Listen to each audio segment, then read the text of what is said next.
नमस्कार www.myindia2011.com में आपका हार्दिक स्वागत है। आज हम आपके सामने अपने वीडियो सेक्शन का एपिसोड नंबर 3 लेकर आए हैं, जो कि हमारे देश के इलेक्शन सिस्टम पर आधारित है। आज हमारे देश में भ्रष्टाचार को लेकर काफ़ी ज़ोरों शोरों से चर्चा हो रही है, जो कि होना ज़रूरी भी है।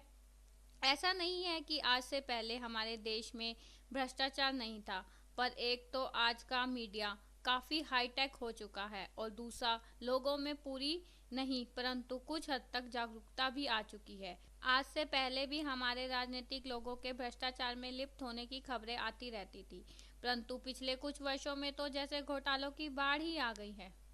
CWG घोटालों और 2G घोटालों से देश के राजनेताओं के काले कारनामों ने जनता में काफ़ी आक्रोश पैदा कर दिया है, जिसके खिलाफ कई सामाजिक कार्यकर्ताओं ने आवाज़ भी उठाई है, जिससे प्रत्येक राजनीतिक व्यक्ति और दल कैसे भी करके दबाना चाहते हैं और उस तरफ से जनता का ध्यान हटाने के लिए हर जायज़ या नाजायज़ तरीकों का इस्तेमाल करने से जरा भी नहीं हिचकिचाते। अभी पीछे हमने बाबा रामदेव द्वारा चलाए गए अभियान के दमन का पूरा एपिसोड रामलीला मैदान में देखा और अब अन्ना हजारे द्वारा चलाए गए अभियान की लगभग हवा निकाल ही दी है हमारे देश की राजनीतिक पार्टियों ने। बेशक हर राजनीतिक पार्टी ऊपर से तो यही जाहिर कर रही है कि वो इस देश का भ्रष्टाचार हटाने की मुहिम के साथ है, पर असल में हमारे देश की कोई भी राजनीतिक पार्टी इस भ्रष्टाचार को खत्म करना ही नहीं चाहती है, क्योंकि असल में इस भ्रष्टाचार की जननी हमारे देश का इलेक्शन सिस्टम है, जिस सिस्टम के तहत काम करने के लिए हर पॉलिटिकल पार्टी को भ्रष्टाचार का सहारा लेने के लिए मजबूर होना ही पड़ता है। आइए हम आपको बताते हैं कैसे। देश के आज़ाद होने के बाद हर एक के मन में स्वराज पाने का उत्साह था, चाहे वो नेता हो, व्यापारी हो, सरकारी कर्मचारी हो। सदियों पुरानी गुलामी से आज़ाद होने के बाद एक नए भारत के निर्माण का सपना पूरा करने का प्रयत्न करने लगे, परंतु आहिस्ता आहिस्ता उस उत्साह को चाहे वो नेता हो या आम व्यापारी, सबके अपने अपने स्वार्थ ने पीछे छोड़ दिया और हर क्षेत्र में ज़्यादा से ज़्यादा पैसा कमाने की होड़ सी लग गई। अब जैसा कि प्रकृति का नियम है, जब स्वार्थ और लालच बढ़ जाता है तो इंसान की अंतरात्मा भी मर जाती है और वो जायज़ नाजायज़ को भूल कर केवल अपने स्वार्थ को पूरा करने में लग जाता है। और इसी स्वार्थ को पूरा करने के लिए आज़ादी के वक्त देखे हुए स्वराज के सपने को अनदेखा करते हुए हर राजनीतिक दल सत्ता पर कब्जा करने के लिए हर तरह के हथकंडे अपनाने लगे, चाहे वो सही हो या गलत। हर चुनाव पर बढ़ चढ़कर खर्च करने लगे,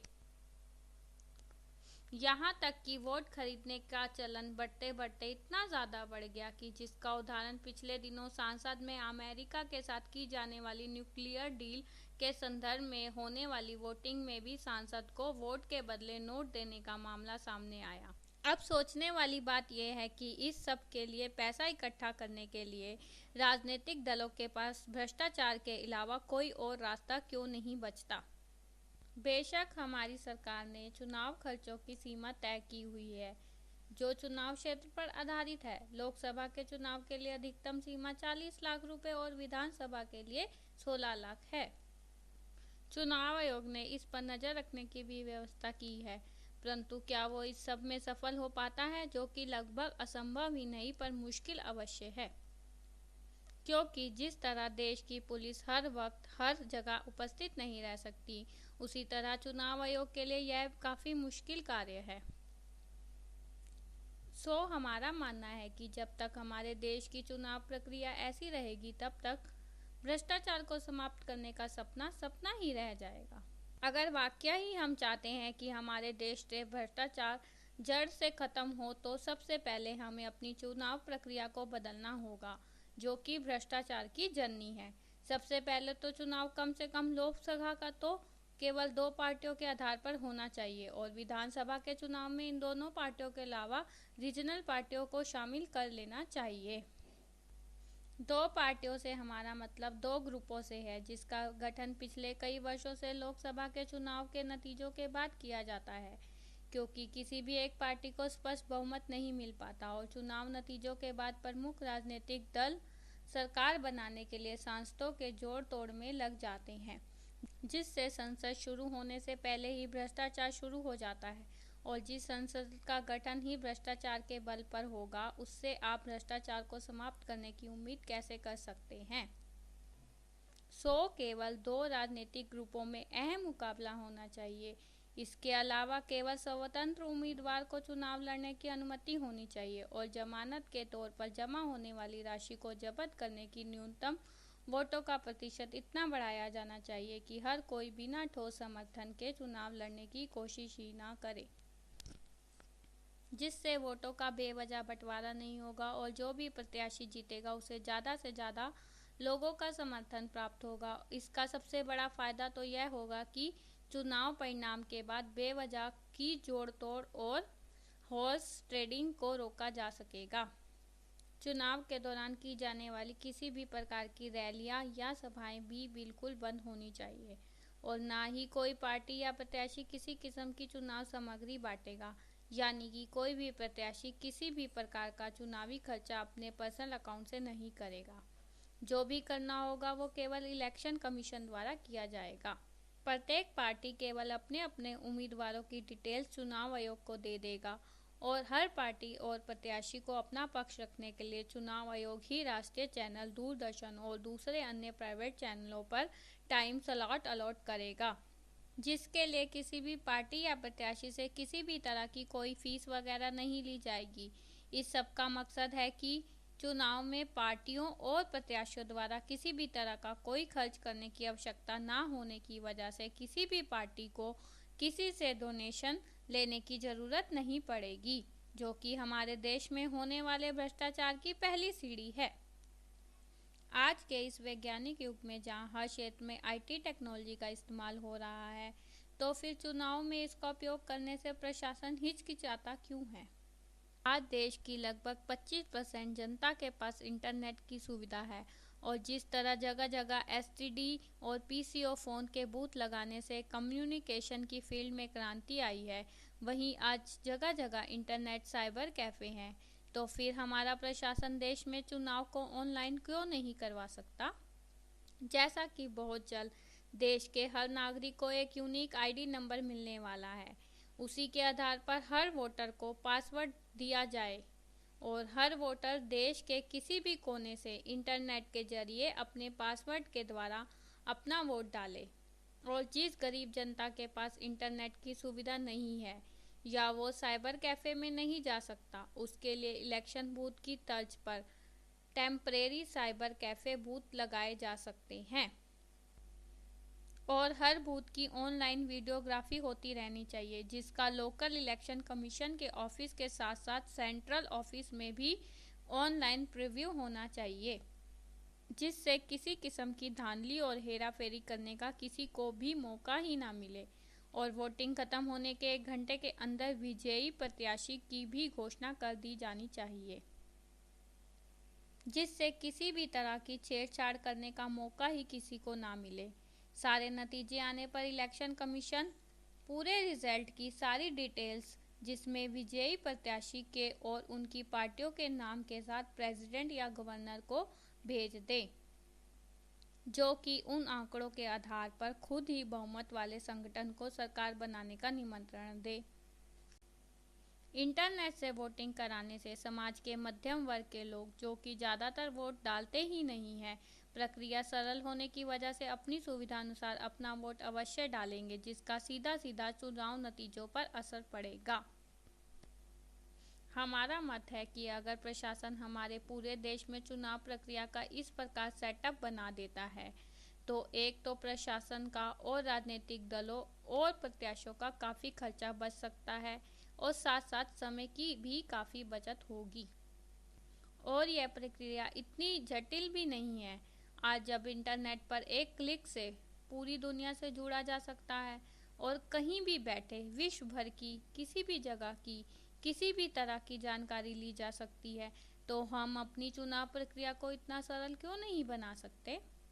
जानबूझकर हमने उसको इतना जटिल क्यों बनाया हुआ है, जिसकी वजह से हर राजनीतिक दल और प्रत्याशी को भ्रष्टाचार करने का पूरा मौका मिलता है। अगर वाकई हम चाहते हैं कि देश से भ्रष्टाचार खत्म हो, तो हमें सबसे पहले अपनी चुनाव प्रक्रिया को सरल बनाना होगा।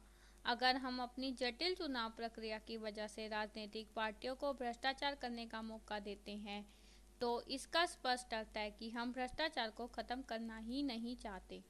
जैसा कि कहावत है कि जरूरत आविष्कार की जननी है, सो इसी तरह अगर हमारे देश में चुनाव में प्रत्याशी को खर्चा करने की आवश्यकता ही नहीं होगी, तो एक हद तक उसे कम से कम चुनाव के लिए तो भ्रष्टाचार का सहारा नहीं लेना पड़ेगा।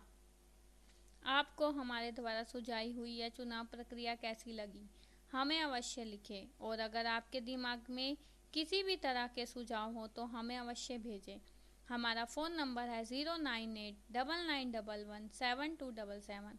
आप हमें ईमेल chandar.chopra77@gmail.com पर भी कर सकते हैं।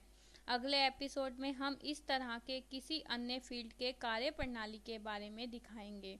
इसी तरह के अन्य वीडियोस को देखने के लिए देखते रहिए www.myindia2011.com। जय हिंद।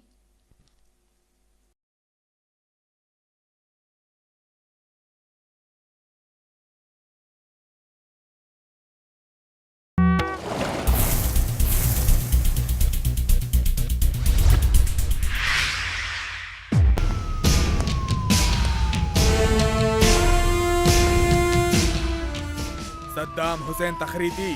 खामोश नामाकुल। प्रेसिडेंट सद्दाम हुसैन कहे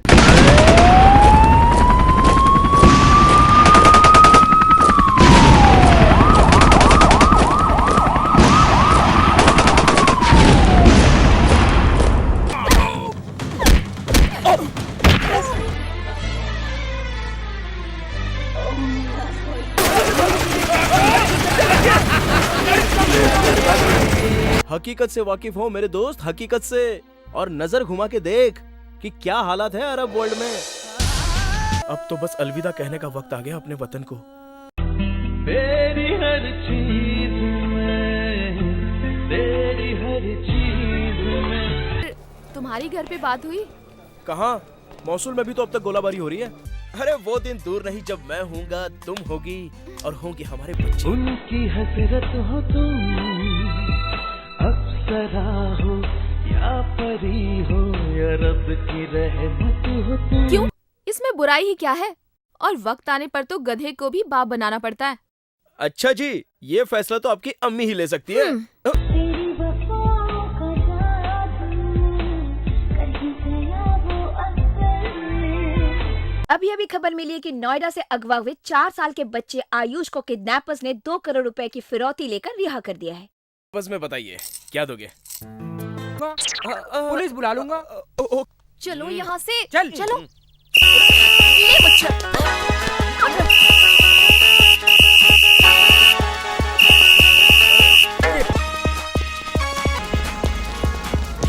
अरे चलो ना, चल चलो।